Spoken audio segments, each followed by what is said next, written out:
I was out, it was actually on a Sunday, and it was the first day of snow in London. And there our bus was, right by London Bridge. We had parked, and I pulled out an umbrella, and I was walking down the center of the road with my iPhone in one hand, the umbrella in the other hand, talking to you via video. Again, there was no one around me.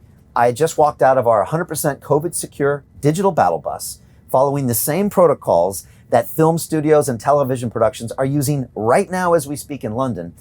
And suddenly I was surrounded by 10 City of London police officers that approached in 5 police vans. They stopped me, they detained me.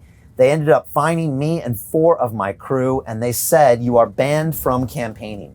We filmed all of this, we put it out, and it went viral. We got covered by the BBC, by the Daily Mail, by global news networks, because people felt deep in their hearts, something's not right here.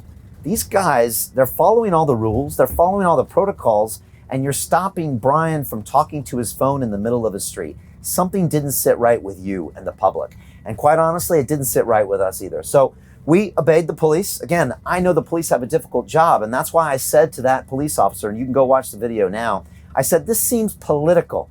And he got very angry with me and very loud. He said, "No, this isn't political." And it made me question that even more, because it felt like we were being singled out.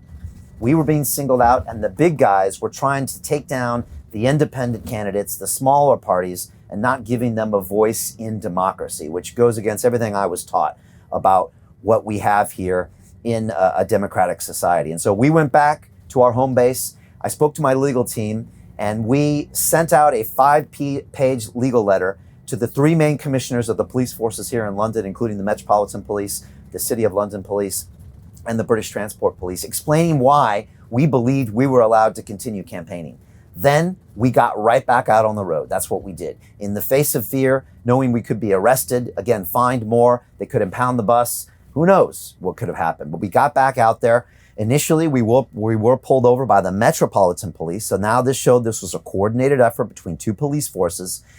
But they allowed us to continue when they found out that I wasn't on the bus. Again, very strange. But we continued. You've seen me back here in the back of the battle bus. I think this is our 10th broadcast at this point.